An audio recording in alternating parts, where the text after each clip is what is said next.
കുറുക്കം പോലും കൂവാൻ മടിക്കുന്ന ഒരു രാത്രി. വിജനമായ ഒരു ഗോഡൗൺ. അവിടെ തലകീഴായി കെട്ടുതൂക്കിയിട്ടിരിക്കുന്ന ഒരു പെൺകുട്ടി, മിനി. 3 വയസ്സ്. കൊച്ചുകുട്ടികളെ മാത്രം തട്ടിക്കൊണ്ടുപോകുന്ന ഒരു സീരിയൽ കില്ല. വലിച്ചു തുറക്കുന്ന ഷെൽഫ്.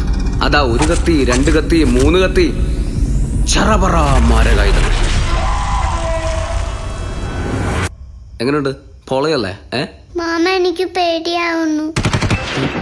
എന്നാ പറ്റി? പേടിച്ചു പോയോ?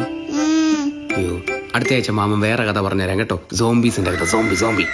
എന്താടാ ഇത്? കൊച്ചിനെ ഓർക്കാൻ സൈക്കോ കഥ. അത് പിന്നെ ഒരു വെറൈറ്റിക്ക് ബെസ്റ്റ്. എടാ മണ്ട, എന്താ ചേച്ചി? കുട്ടികളോട് കഥ പറയുമ്പോ അത് സിമ്പിൾ ആയിരിക്കണം. അതവർക്ക് മനസ്സിൽ കാണാൻ പറ്റണം. അവരുടെ ഭാവന വളർത്തണം. അവർക്കത് ഭാവിയിൽ നല്ലതിനായിരിക്കണം.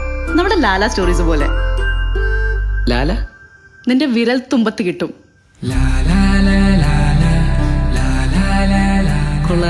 കഥ വർക്കാകാൻ കഥ കേൾക്കുന്നവരുടെ മനസ്സറിയണം.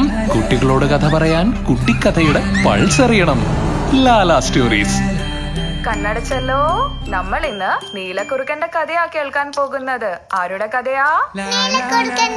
നീലക്കുറുക്കന്റെ. എന്നാൽ നമുക്ക് കഥ കേൾക്കാം. Lala Malayalam kid stories.